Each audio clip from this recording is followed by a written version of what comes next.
Hello, HPAM 625. I'm Cezar Lopez, and we have a special guest in our class today. This is Shivani Mantha. She's a colleague of mine at the New York City Department of Health, and I think that she's going to have some exciting things to share with our class. By way of introductions, I just want to say that she has a bachelor's degree in biology and public policy from Swarthmore, and she's earned her MPH from Columbia. Professionally, she's worked at the Manhattan District Attorney's Office, and she's held various roles at the New York City Department of Health. She's been an intern, research coordinator, epidemiologist, special projects coordinator, and she's currently the director of policy in a bureau. And that's how I've gotten to know her. So just to start off, Shivani, can you talk with us about how you got interested in an MPH and and how you've applied your MPH to policy work? Sure. So first, thank you so much for having me, and it's really great to be here and talk with all of you. I guess through this recording. So I in college I was pre-med, and I thought I wanted to go to medical school, and I did all those requirements, but I also did a lot of social science classes because that's where my interests like also were. And I was really interested in like the policy aspects related to medicine and to healthcare.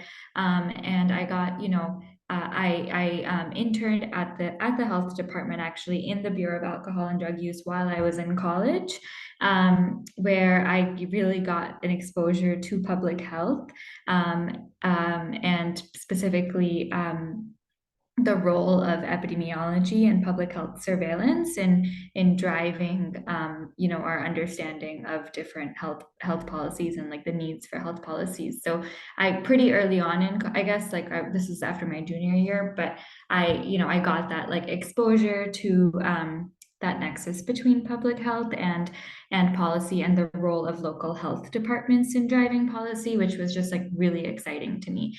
And so after I graduated, I came back and I worked at the health department in the Bureau of Alcohol and Drug Use as a research and surveillance coordinator, where I was just doing a lot of like different types of like administrative and like project coordination type of work to support the range of very robust research and surveillance that was conducted in the Bureau of Alcohol and Drug Use, focusing primarily on overdose. And then, I kind of like reached a point where I was just really interested in the types of data that we were collecting. And so I really, I wanted to go get my MPH, and I was kind of like in between different types of areas, like whether I should do epi, which is like I did no data analysis in my work, but I was like very much like exposed to epi because I was in the research and surveillance unit, or whether I should do policy. And in the end, I chose to do my MPH in epidemiology, but to get my certificate in social determinants of health, where like in my graduate degree, I really focused on um, how epidemiology can be used to both study social policies, as well as to kind of advocate for various health and social policies to address many of the public health problems that we see. Yeah. Great. Thank you for sharing that. Can you describe for the class a little bit about what you're working on? You talked about your bureau, the Bureau for Alcohol and Drug Use Prevention and Treatment. Um, what does your work look like from a policy analysis perspective, or generally? Sure. So just a little bit of background on what our Bureau does. So we are the Bureau of Alcohol and Drug Use, Prevention, Care, and Treatment. And we're responsible, we're situated in the New York City Health Department, and we're responsible for, conducting surveillance of alcohol and drug related harms, where we're primarily focusing on non-fatal and fatal overdoses. given the magnitude of that public health crisis. And then we're also responsible for developing a lot of the programs that are responsive to the overdose crisis, as well as funding a lot of different providers citywide, like treatment providers, harm reduction providers, to provide services to New Yorkers. And then finally, at a policy level, I think policy in a local health department is a pretty like interesting space, right? Because you're not like you're not setting policy in the same way as other policy positions are in like various other levels of government. And a policy kind of like my policy role at least is like very much focused on looking at I guess like strategy, right? Like in terms of like our programmatic strategies and like how like programmatic policies can be used to advance our goals, but then also kind of trying to study like the various local, state, and federal policies that are critical to promote the health of people who use drugs, which is primarily the population that we serve. Um, and then studying those policies and then also figuring out ways to advocate for them within our like particular position in the local health department. Great. So the big project that our class is working on is a policy memo, and it has different parts. There's like the first section about defining the problem, figuring out what evidence is needed to support the policy position, how to gather that evidence, assessing the evidence, and other steps. And our readings have talked about all these different aspects of a policy memo. At the health department where you work, which is an executive agency reporting to the mayor, I'm sure it can be fast-paced and political during all sorts of different public health work, crisis, or just steady operation. How have techniques like defining the problem, gathering evidence, or stakeholder outreach, or things like that, how have those techniques worked in real life?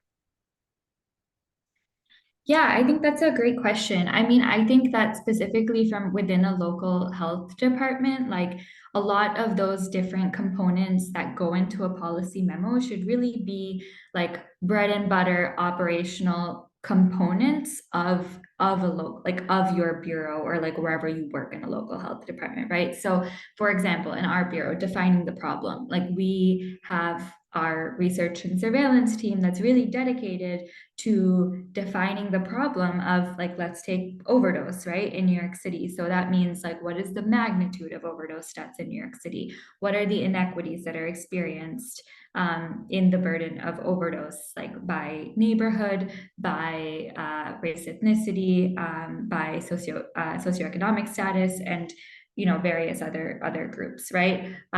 Where are we seeing the most overdose deaths, and then what are the primary drivers of overdose that are like then intervenable in order to kind of to curb the epidemic, right? So you have like groups of people who are working on each of these components. That's defining the problem, then gathering the evidence. I think this is where like policy people come in, which is like, okay, the problem is well defined, but then what are the various types of like interventions and levers that can then be implemented in order to really to address the problem. So in terms of like using these techniques in real life, I think it's like,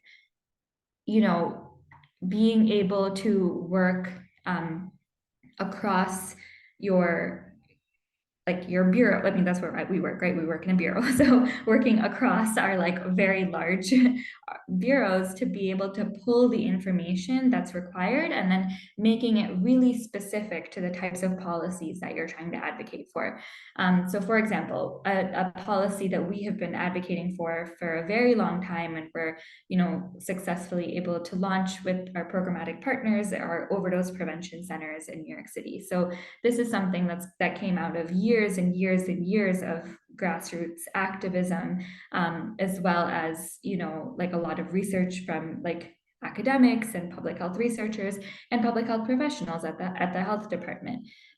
So overdose prevention centers are, safe and supervised places where people can use drugs under the supervision of trained staff, and they have a very long history of success in international contexts, in preventing overdoses and allowing staff to intervene almost immediately after the onset of overdose symptoms to prevent overdose deaths and other like related injuries, right? And then in the context of rising overdoses and overdose deaths in New York City, it was something that's been called on for a very long time. So when we're thinking through like the different steps of like policy analysis to make it kind of, a reality, like defining the problem and gathering the evidence, like, the many years, like I think 6 years ago, city council gave the health department money to do a feasibility study on what these centers would look like in New York City. So that kind of facilitated the gathering the evidence part of it, and then that allowed for the development of policy memos, of like advocacy sheets, and like all of these types of different things that were necessary, from a health department perspective to really make the case for why these were required in the city. But then, I mean, there's the reality aspect of it, which is that we have all these things, but then it takes many years to really like for the political like window of opportunity to kind of come, and that's when I think that having all of this background research done and having these memos like at the ready is really critically important, because it's about being able to take advantage of these tiny slivers of opportunity that present themselves, to like push when it needs to happen. I think you hit it right on the head about really trying to be prepared for when there is a policy opportunity. The next question I have, one of the things I've tried to talk with students about is relating a lot of different other aspects of the memo, like the data that you select, uh, the stakeholders that you might talk with in order to support your definition, your analysis, is keeping your audience in mind. What what tips do you have, or what advice do you have about keeping the attention of your policy memo reader? Yeah, I think it's a great question. I mean, I think, keeping it short always. I'm just kidding. I mean, no, but really, I feel like in grad school, I wrote like a lot. I was like, I have to expound on everything. And then I got to this job and it's like everything is a bullet. And like if there are paragraphs, they have to be super, super succinct and like really to the point. And so, I mean, I think just like technique wise, that is like a major difference between academic settings and at least government. Like I haven't really worked in other settings, but in government, like everything like that I've seen like successfully kind of go through, or like when it's like being read by leadership, like it just has to be super, super short and to the point. In terms of keeping the attention of the policy memo reader, I also think like one important thing is to always kind of keep like everything linked and connected, and like kind of going back to like what the main point is, right? So if you're defining your problem and your problem is, like geographic disparities in overdose deaths and like particular neighborhoods really experiencing more overdose deaths than others, and that this an unregulated and volatile drug supply, right? Then okay, so like there's your problem. If your solution is overdose prevention centers, well, these are located, like if they're located in neighborhoods that are experiencing the highest rates of overdose, then they will be addressing that risk. They'll be serving people like in that neighborhood, right? So it's a place-based approach. And so, and then like how, so basically I think, sorry, that's not the most, basically I think it's like making sure that every component of your memo like connects back to each other, and it's like very evident why the specific solution that you're presenting like directly addresses however you're defining the problem. And also then being clear how it does not address other parts of the problem, right? But all of that should be like very connected. Thank you for that. I think you touched on a best practice and a lesson that I've tried to bring out throughout the semester of um, being concise and even if you're being short, to be meaningful in the points that you're trying to make. Um, so thank you for saying that Yeah. sort of that part.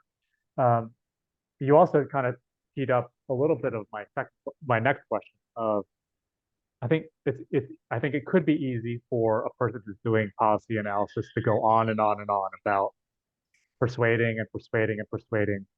How do you know when enough is enough? Like maybe you only how do you figure out like what are your 3 or 5 points going to be? Um, I mean, I think it all kind of comes back to like how you've defined the problem for your audience and like what, given like whatever audience you are speaking to, whether it's like a community group or whether it's elected officials or people within your organization that like need to be convinced of a specific decision, right? It's like and not you've it depends on like how you've defined the problem for them and also how you've defined like their, I guess, ability to decide on the solution, right? So it's like who are you trying to convince of what, and like what is their role in this particular type of, like what are you trying to convince them of and what are they supposed to do about it? And so I guess like as the stakes of that go up, like then, perhaps, or like if like, they're the ones making the decision to pass a policy or something, right? Like that, right? Then it has to be, I think, pretty clear that like I think you have to make sure that you have defined the problem in a way that is also a problem for them and is of interest to them. Um, and then that the evidence and the evidence that you present like backs that up, as well as like how the policy would then kind of um, solve the specific problem that yeah. Right. Uh, I'd like to um, maybe take our students to back outside of the workforce, but back to being a student. What is something that you wish you knew as an MPH student that you know now as a professional? In other words, like what's some advice that could be helpful for current students seeking an MPH? um I mean, one thing I think I struggled a lot with as an MPH student is like what specific classes to take. And, my interests were pretty varied. Like I studied epidemiology, but I was like, I want to do policy, which was weird. But I think, one of the things is that like a lot of it is relevant, right? Like you can always find connections between the different classes that you take and then whatever you end up doing afterwards. And so I guess one of the things I would say as advice is like to not really stress about it so much and to kind of like just dive into whatever you are interested in and to kind of trust that you'll also be able to develop a lot of the skills after the degree and kind of on the job, right? Like I think that it's like really important and like great that to learn how to write a policy memo in grad school, because then it's something like you'll definitely apply what afterwards. But then, when you're like actually doing it as part of the job, like sometimes it's just a very different experience. And so much of the learning will come, in your particular position, like whatever you end up doing, that I think it's like really great to just, um, you know, kind of explore a pretty like diverse set of classes and perspectives while you're in your MPH program, because public health is like such a broad field. And um, if you want to work in policy, I think there are just so many different ways of like feeding into it. Like you can have a data background, you can have a research background, you can have more of a like actually, you've taken policy classes, or you can have more of that like sociology or like social science type of background or community engagement, and all of those kind of contribute in very different ways to policy. And so yeah, I would just encourage people to explore. The other thing I would really encourage people, specifically if you want to work in policy, is just the importance of writing, and knowing how to write in for different audiences in different formats. And I would even broaden that to say to just how to present arguments in a variety of formats, whether it's written, whether it's orally, whether it's in a presentation. Like that's something that I think is like super, super critical, just generally. That's great. That's great advice. Uh, as I mentioned, we're working on policy memos, but I think we've also seen a lot of policy has changed as a result of social media. And I think Yeah, like that too. I think that's a whole nother, that could be a whole That, nother course. yeah. The last question I have, I think as I, as we started our conversation, I went through some of the roles that you had at the New York City Department of Health. And I think that in many ways it's inspirational that someone that started as an intern can become a director of policy. And also I think I think that that's worthy of a lot of respect. Um, what advice do you have for future public health people or future public policy people as they pursue careers and as they move within a trajectory of different levels of public health work? Yeah, sure. I mean, I think that, well, first, that's very nice of you to say. I think like one of the things that I really enjoyed working at the health department is just that there's like so many things to dive into. And like, I think that, as a research and surveillance coordinator, and then also as a special projects coordinator, like those are the types of positions where you like, kind of on the face of it, a lot of my job was like, like, what is my job? It's like, I made like, when I was a research and surveillance coordinator, I was like making sure IRB proposals were submitted and that our charts were all formatted in exactly the same way. And our presentations were like, uniform and, I don't know, like things like that. And then similarly, as a special projects coordinator, it was like a very similar vibe. It was like, what is that? So that bureau, like, sorry, that position was like working across the bureau to like kind of move our work forward in like a variety of ways. And sometimes that meant things like, do we have a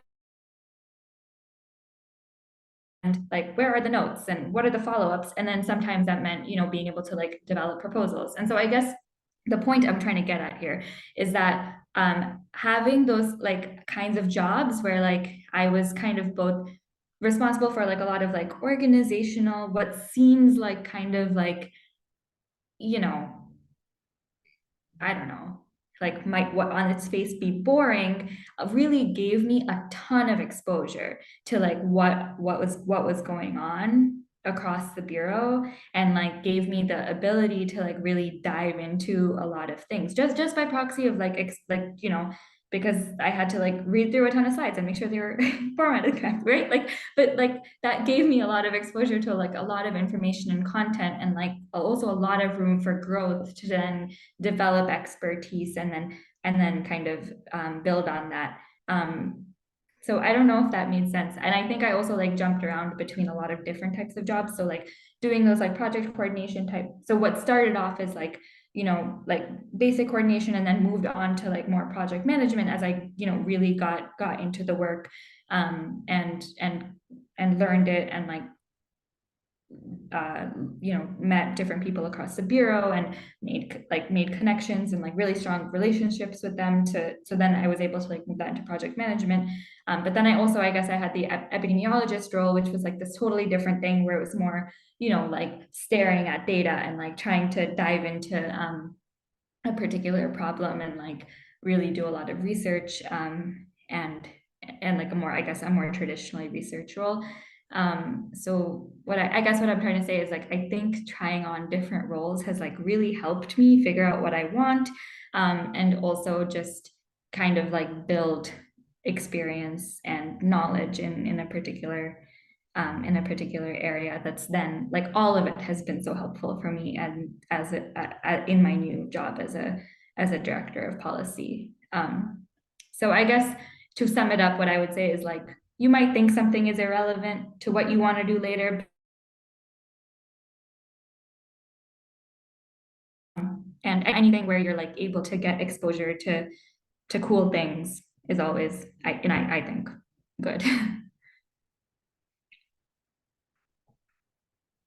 Great. Thank you. On behalf of the class, I want to thank you for recording this conversation with me and sharing a lot of your insights. If this were not an asynchronous class, I would open it up to students to ask you questions. But in lieu of that, is it okay if I send out your LinkedIn information or so that they can connect with you? Or do you want to share your email? LinkedIn? Yeah, absolutely. Great. Yeah, Thank you so much. I'll send that out to the class. So thank great. you. Have a good night. Thank you. Thanks. Have a good night.